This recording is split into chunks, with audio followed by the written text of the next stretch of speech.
Absentee Ballots 2016 to 2020. It is my pleasure to introduce Dr. Christopher Mcginn from North Carolina Central University, where he got his PhD from UNC Greensboro, where he researched the electoral geography of provisional ballots.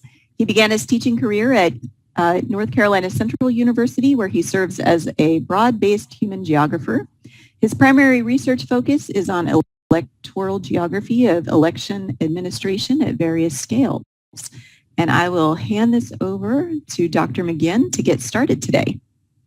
Thank you so much. So thanks for having me. I appreciate anybody that's in the session. We're going to talk a little bit about absentee ballots, which have obviously been focused in the news a while. We're going to focus a little bit on North Carolina, essentially building up to that. We'll start as kind of a broad overview.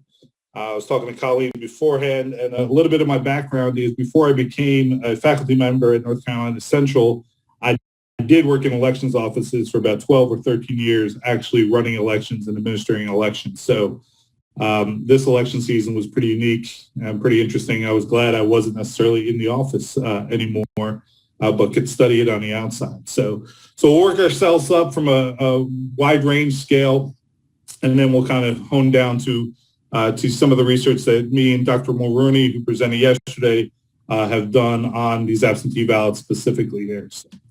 So looking at the election overview, many of you know already this was historic turnout. These numbers are from right around December, so some of these numbers may have changed just a little bit with audits and recounts and those types of things, but nearly 160 million people voted. You see that vote eligible percentage rate is still only in the 60s. Which is also unique because, it feels like everybody and their mother voted, but we're still usually only in the 60s to 70s to the number of eligible people that could vote. The unique thing with this election is obviously due to COVID and the pandemic that we had unprecedented amounts of early voting. And early voting could be done in person or it could be done by mail. And we're going to focus this research on the by mail early voting. But as you see there was over 100 million votes cast in person prior to the actual election day. You see almost another 100 million of ballots that were sent, and then about 70% of those were returned. And we'll talk a little bit about that. North Carolina had one of the highest rates of vote eligible population turnout, as over 70%, about 71%, which again is towards the top end of what our turnout was. So it was an election that had higher rates than typically before. This is a traditional view of what you see about the country, but I put this in here to highlight that, as we know, most of the country is fairly purple, right? Meaning that we're not as partisan as it may appear. You can clearly define the urban areas with these more blue areas or blue counties that are highlighted in this map. But as you can see, a lot of the country is fairly purple and split between Democrat and Republican. In this case, Biden and Trump. We know that a lot of things that were going around on social media was maps that looked like this, that had a lot of red and people contesting the election. But as we know, land doesn't vote, right? People do. So this is, again, another map put together about the rates at which people voted, and then the color scheme does correspond to typically who they voted for. So you can see those urban areas really pop, and those more rural areas out in the Midwest and the upper Midwest kind of fade back into the background. Somewhat of a more accurate representation of what the turnout really looked like across the country.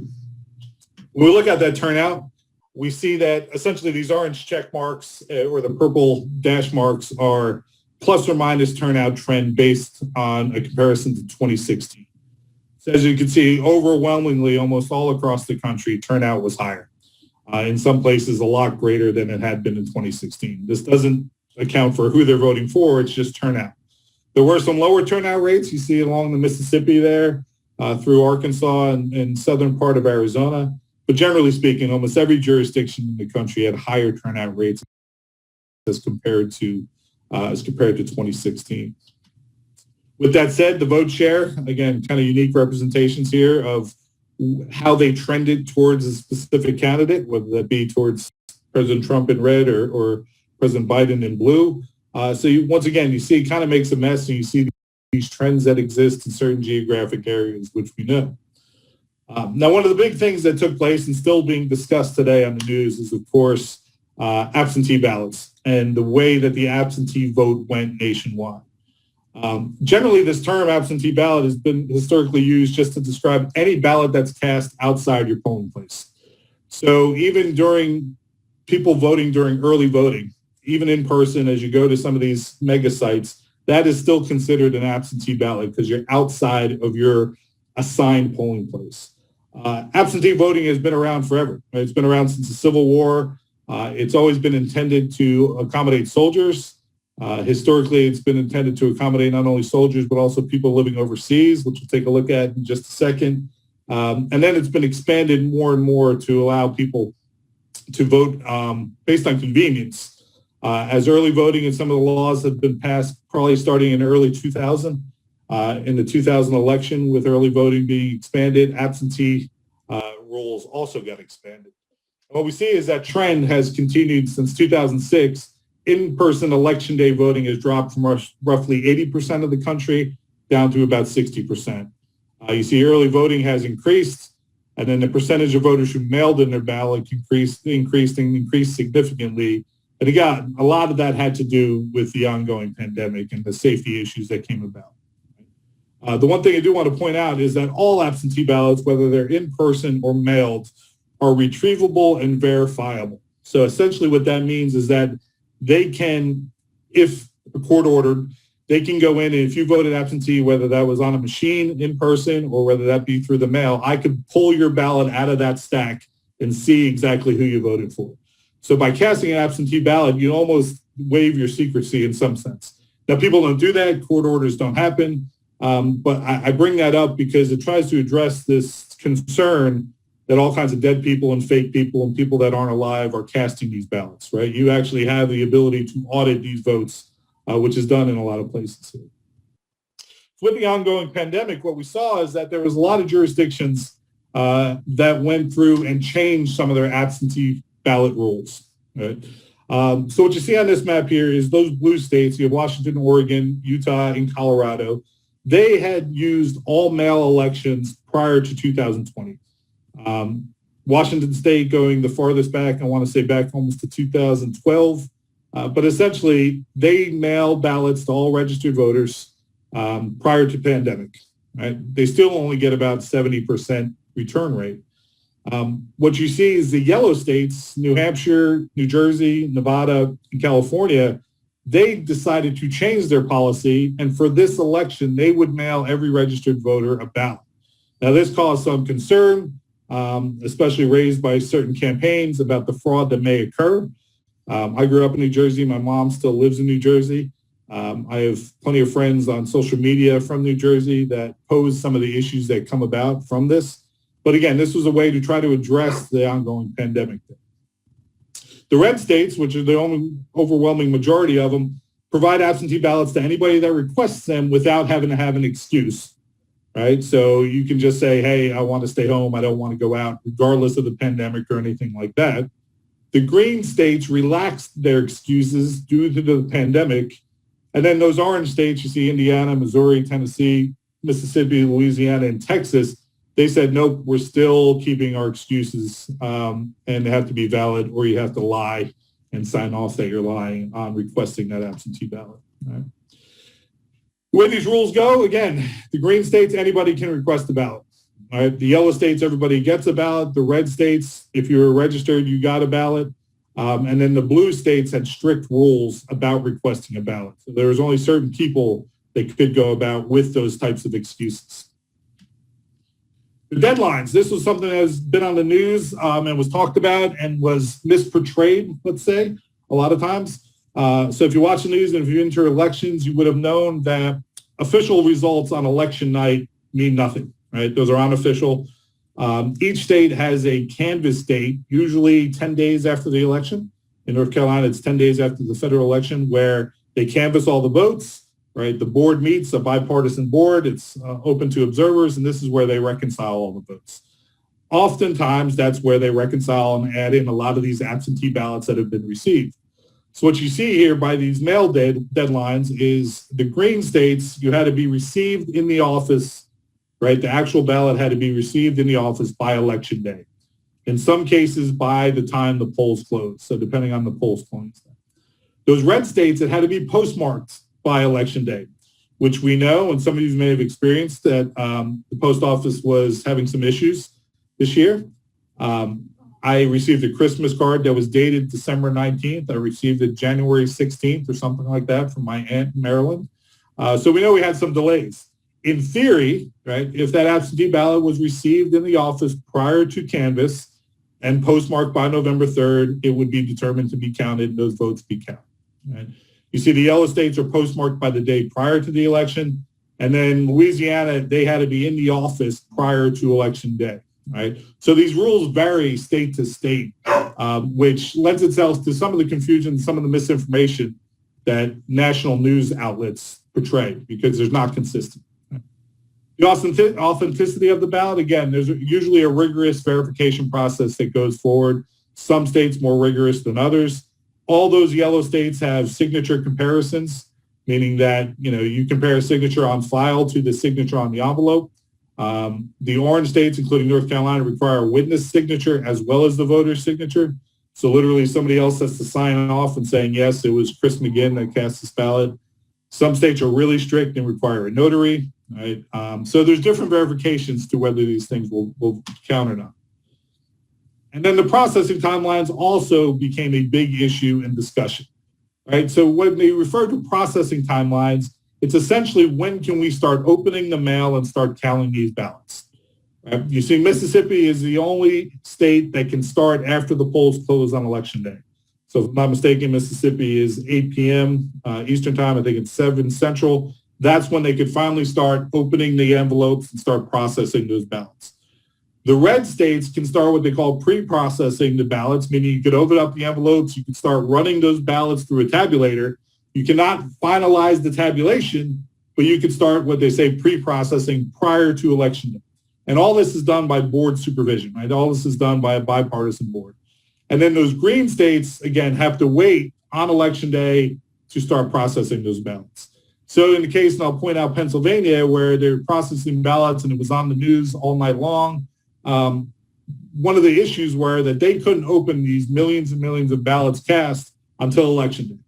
And if you've ever cast an absentee ballot or if you've ever seen one, you usually fold it up in 17 different ways, right? Shoved into an envelope, and then they have to be sent through a tabulator and read. So it's a process, right? And if you can imagine in these jurisdictions like Philadelphia or Pittsburgh that have millions of ballots, it takes time. So we knew we weren't going to have the results on election night because of these different rules. So North Carolina, we had historic turnout, right? We had, you see these numbers up top here. This is essentially the turnout versus, the ballots cast on the left versus the registered voters on the right. So we've increased since 2008 by almost 1 million registered voters. Similarly, we had that same increase in turnout.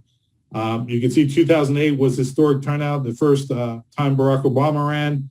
And then 2020, we had almost 75% turnout compared to ballots cast. Right, so you had this historic turnout and handling all these things. With that said, you also see the trend that exists with regards to people moving towards using absentee ballots, right, and casting absentee ballots. In 2008 general election, only 5% of the population in North Carolina used a by-mail absentee process. That's in the blue there, right? 55% used the one-stop or early voting process, moving far, far away from that in-person election day standing in line on that Tuesday to vote. And what you see in the 2020 general election, for obvious reasons, COVID being at the head of the class there, is overwhelmingly more votes were cast prior to Tuesday or November 3rd than ever before, right? We had 20% of the population or 18% of the population casting ballots by mail, and then another 65% of the population going to early voting sites and casting their ballot. There's a lot of other factors that may have played into this. For instance, just the hyper-partisanship that took place. People weren't deciding, right? Everybody knew who they were going to vote for the second voting started. So they went to early voting sites and they voted immediately. Also not knowing what would happen in the pandemic, right? So on election night, we only had 16% of our votes cast that were actually cast on election day. So if you've ever worked the polls or been to the polls, you know that it was always like the Super Bowl of an election cycle. And for the past couple of years, it's gotten less and less like the Super Bowl simply because most of the work is done prior to the election. We start looking at the distribution. Right? As I mentioned, Dr. Maroney and myself worked on this paper. This is a precursor to use some information of COVID data to look at the analysis for COVID versus absentee ballots. So this is broken down by zip code, is what I'm getting at here, right? And in 2016, right, the average number of absentee ballots cast by mail per zip code was about 2.9% or 2.19%. The average age was about 60 years old, right, on average. You see a lot of these darker trends around urban areas, around Wake County, around Forsyth County, down to Charlotte, and then some other spaces. You see there are certain zip codes that had much higher rates towards the 50% range, but it was grouped in based on the natural breaks of what took place. But again, you kind of see that distribution, which is fairly normal, right? And you could identify things like areas with high rates of nursing homes or elderly populations that had these higher rates in a traditional year.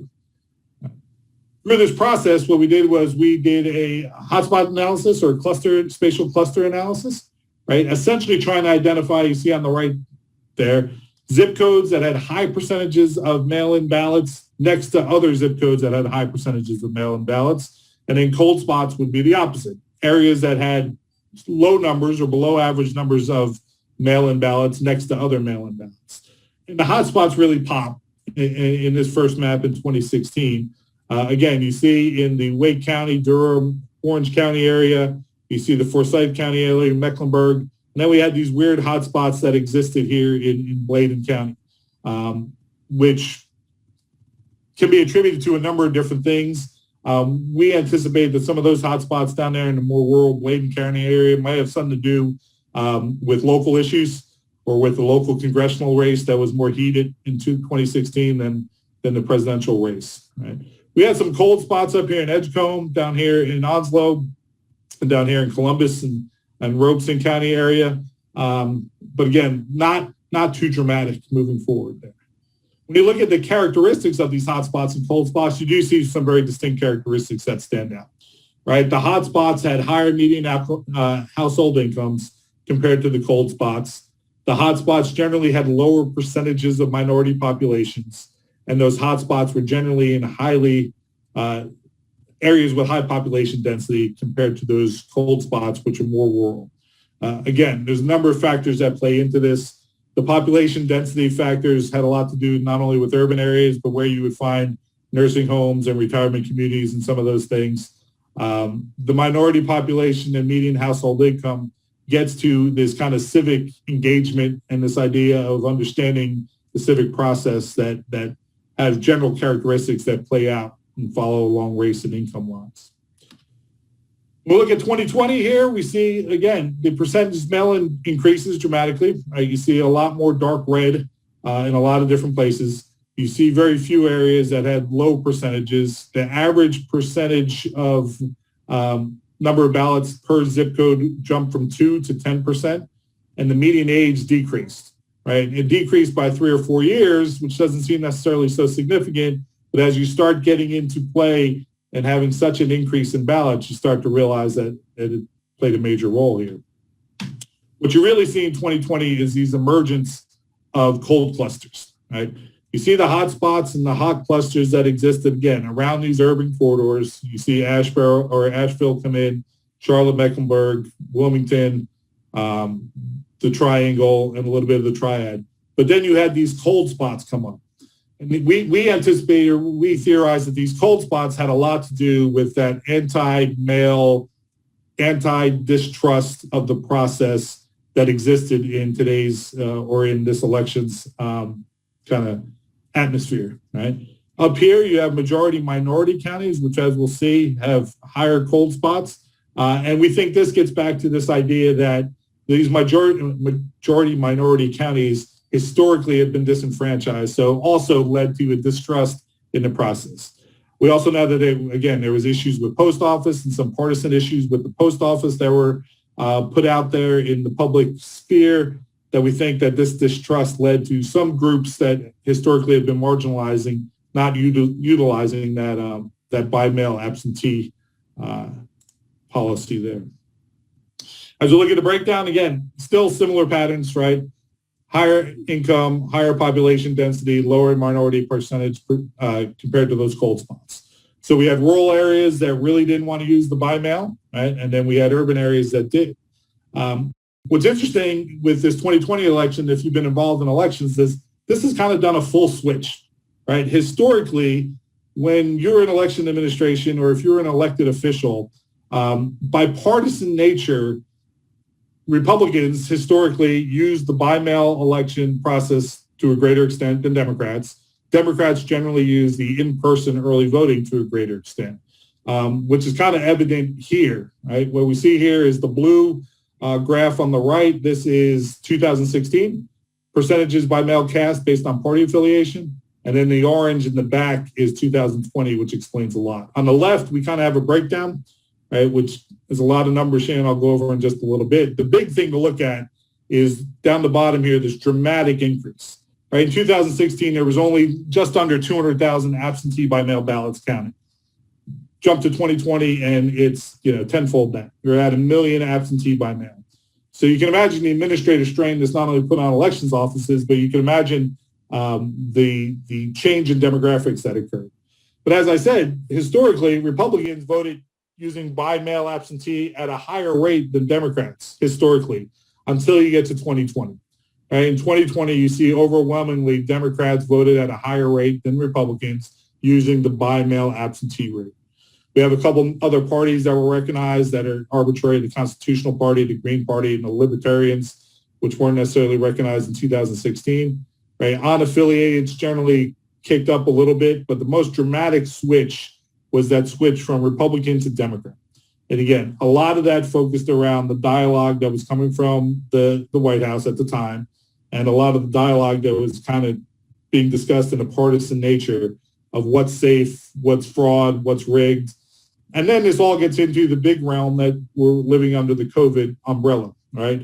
And the view that from a partisan standpoint of COVID is fake, COVID is safe, I'm not leaving my house, I'm going to vote absentee versus I am going out, all that whole atmosphere and discussion that took place. When you look at race, again, similar things stand out. Overwhelmingly, white people generally use absentee ballots more than other minorities. You see in 2016, it was almost 83% of the ballots cast were by white populations, right? That dropped significantly. And although there were some skepticism that occurred in traditional Black communities in Northeast North Carolina, their increase of percentage of absentee ballots cast by mail did increase. And overall, the minority percentage and some of the undesignated percentage, which can fit into any category really, dropped, and that white percentage dropped. So you had a more diverse population that was utilizing the absentee ballot process. Dr. McGinn, I just wanted to give you a quick time check here. We are almost up to your time limit. Okay. So real quick, and we'll look at these changing clusters here, right? So the big thing was the hotspots. The hotspots is the bright red, the increase in hotspots, meaning that these people utilize absentee ballots, again, more of the suburban area. And the big thing was the hotspot to cold spot, or the no cluster to cold spot. So places that historically had used absentee ballots in some way, shape, or form, but now really didn't do it. And that's in a lot of these more rural areas that showed there was more Republican areas that kind of moved forward with really being anti about the process of by mail absentees. As I said, this is a precursor to using this data to compare it to COVID data. And what we find is what you expect to find is that a lot of these rates correspond with partisan affiliation, with COVID rates, and partisan affiliation and partisan views on those things. So that is what I have. Let's go through there fairly quickly. Thanks, Colleen, for letting me know that I was getting close there. Again, if you guys have any questions, I know I went through a lot kind of quickly, but it kind of highlights the geography and the spatial clustering that did exist with these absentee ballots. Thank you. That was really interesting. I wonder if you considered maybe the impact of Hurricane Matthew in 2016 as a reason for that southeastern North Carolina Yeah, that section where they cluster, had an yes. increase in absentee voting. Yeah, the Bladen County, it had the hurricane was one of the issues that happened right before Election Day during early voting. And then there was some, and some of you may remember, there was actually a recount and a new election on one of the congressional districts down there. So that was a heated congressional district that had some, I think there was actually a bunch of fraud, to be perfectly honest, with absentee ballots in that one region that's down there. Because there's a guy that went to jail for essentially filling out people's applications in that area. Now, I haven't connected the two specific areas, but that's a congressional district that took place in. So